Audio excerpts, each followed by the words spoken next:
Hello guys and welcome back to the channel. Commander Lendad here with another video on DC Legends. And today I'm bringing you a spotlight video requested by a subscriber on Batman, the world's greatest detective.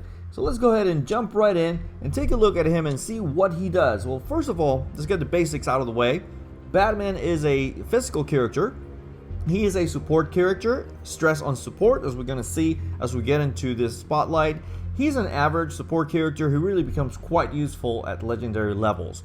So with that being said, let's take a short look at his bio. Sworn to avenge the murder of his parents, Bruce Wayne strikes fear into the hearts of Gotham City criminals as Batman. His affiliations are Justice League, the Bat Family. His powers are Master Strategist and Fighter, uses detective skills and high-tech arsenal against enemy weakness. We're going to see that actually that plays into his kit once we get into it. Let's go ahead and take a brief look at his statistics. If you look at his stats, you can see that his intelligence is his highest one, is at 928 base. And this actually plays really well into his kit, and it reflects his world's greatest detective status, helps with his heals and special damage defense. His agility, which is his next highest ability, is actually quite average. So it's not a really high, so his defense is actually not quite on par with the physical characters. His hit points are low, on the low side, it's 8,161. So again, sitting on the low side of it, which means that he's gonna definitely not last very long in battle once the AI begins to target him. Now he also has a very poor critical chance. It's only a 5%, which means that his heals, because they're not gonna crit as often, they're not gonna be as good as they could be. But they're pretty good still. So with that being said, let's go ahead and before we get into his ability, go ahead and turn him around. And I really like the design. It reminds me very much of the classic Batman suit, with some, of course, some modern touches to it. It looks more like armor rather than spandex, but still kind of has that Jim Lee to me feel to it. So I may have just aged myself with that comment that I just made. Let's go ahead and get into his abilities. First of all, we have the Batarang Throw. And this ability has a 100% chance to remove a buff from a target at max level. This ability does some decent damage, but it's nothing to write home about. The buff perch is just like a small cherry on top. So this ability basically is just to do some damage to the enemy and then remove a buff to kind of like set back those teams that depend a lot on buffing themselves. Now the legendary upgrade for this ability allows you to purge 2 extra buffs from the enemy. This makes this below average ability a bit more useful. It helps slow down again those enemies that depend on buffs. This, in my opinion, guys, it will be the 3rd upgrade that you should get, since the last 2 in his kit are very underwhelming, as we will see. Now his second ability is called Detective Work, and this ability gives you +4 affinity ups and 50% chance to give 40% turn meter to all allies. Now affinity ups can be a huge advantage in damage, and it could give you that edge in a battle, and a 40% turn meter is a great thing to have. So this is probably the main ability for which you're going to bring him into battle. Definitely his best move, and it gets even better at legendary. At legendary level, you get a cooldown, a -1 cooldown for everybody, and this is definitely the first legendary upgrade that you should get. Lowering the cooldown of everyone's ability is a great advantage, especially to cycle through those abilities that hit really hard or that give you an extra edge in battle. For example, something like Blood in the Air by Cheetah that has a 4-turn cooldown, and you can take that to 3 turns instead. That's a great thing, and everybody's getting strength up all around the board. This is probably the main reason he'll be on your team. Definitely the first upgrade that you should get. His third ability, Synthesize Cure. And this ability purchases 10 debuffs from an ally at max and provides a heavy heal. This is a very good ability to help an ally. Sadly, it has a 5-turn cooldown, and with this low critical chance, the heal is not as great as it could be. But this is a very good ability nonetheless. Now, at legendary levels, you get a 100% turn meter, which is a really good upgrade when you think about it. Healing your ally or yourself, and you purge all the debuffs that you have, and you take an immediate turn right after. It could be very useful to give you that edge in a battle. It's a good second choice for an upgrade, absolutely. I would highly recommend it as your second upgrade. Now, his fourth ability, this is called Explosive Batarangs, and this is his AoE move. This ability purges 1 to 4 buffs from the enemy team at max levels. This ability does light damage, so it's not here for the damage output definitely, even though it can do some good damage once you take it all the way to max. But removing buffs from the enemy is always useful, so it's not a bad ability. Now the legendary upgrade for this ability gives you a +3 buffs to purge if the enemy is invisible. Now this is highly conditional, especially in PvP where people are not using invisibility as much. I rarely run into an enemy that has invisibility like Batman the Cape Crusader or somebody who uses Green Arrow Castaway. So a lot of people are not running those characters at higher levels in PvP. So definitely the 4th upgrade that you should get, because it's really not very useful in most scenarios, and simply because it's just, again, not a lot of people running invisibility. Let's get into his leader ability.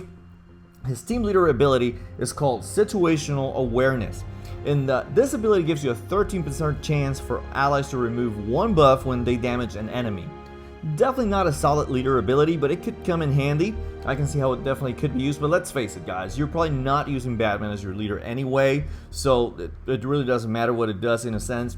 I wish they would rework this ability. I mean, like, you know, with a title like the world's greatest detective, I would rather have a chance to grant intelligence up to an ally or something more useful than just simply taking 1 buff away.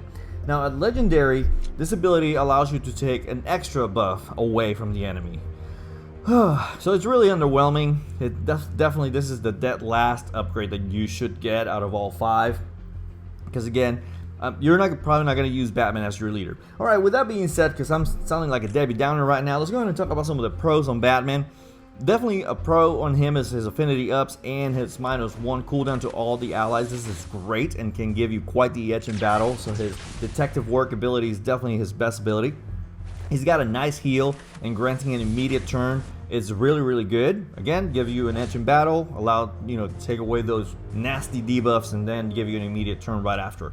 Buff removal helps slow down enemy teams that highly depend on buffs, like those cyborg teams that we're seeing a whole lot in PvP at the moment, and other teams that depend very much, like Supergirl with her affinity resistance up, and all those teams that run on those things. It's very helpful for that.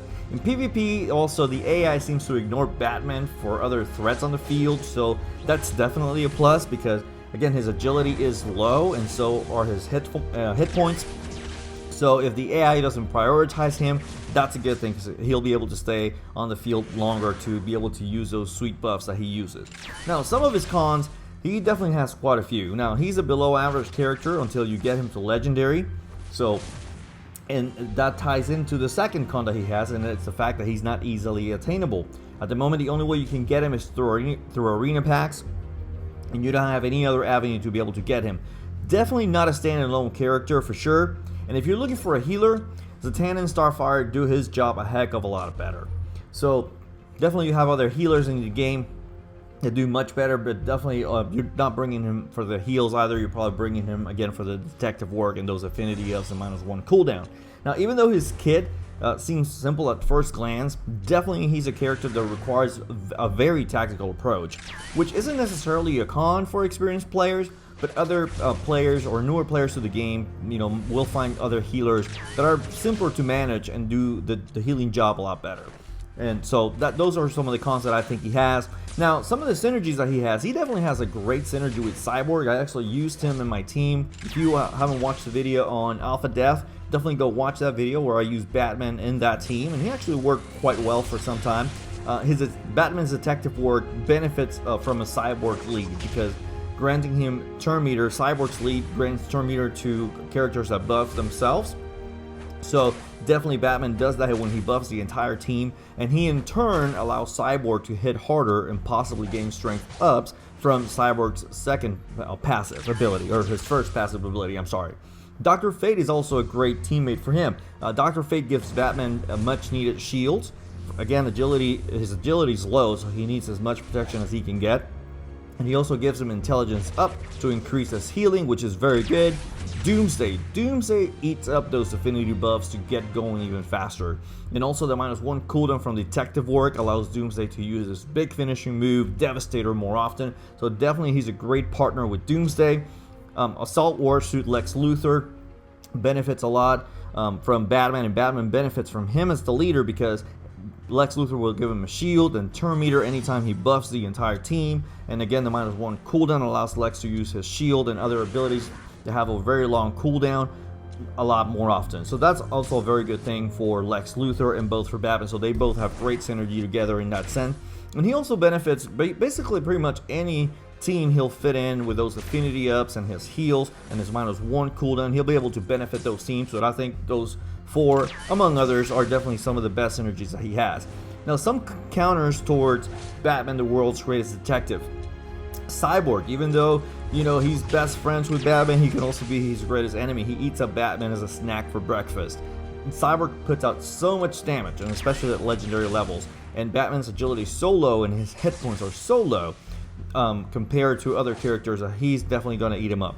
Zatanna, with her intelligence down, reduces Batman's usefulness, and her hat trick removes those sweet affinity ups that you've worked so hard to put on your team. Huntress, again, his low defense and low hit points makes him an easy mark for this bird of prey. So I guess owls are not the only predators that eat bats.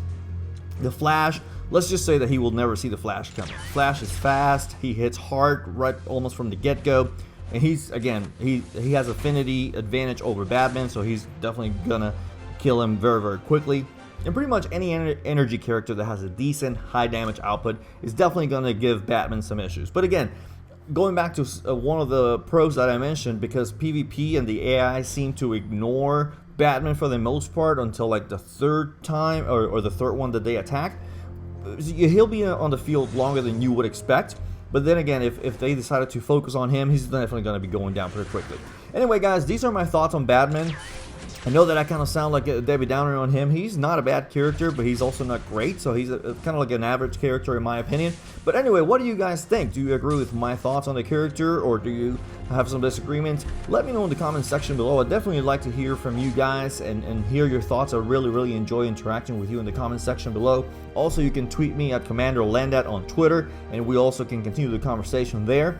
And guys, if you're new to the channel, please consider subscribing so that you don't miss out on all the great content that we're going to be bringing in the days ahead. And don't forget to enable notifications so that you get a sweet notification anytime that I put up a new video. And guys, I wish that, as always, that you have a fantastic rest of your day. And remember to stay legendary. See you later.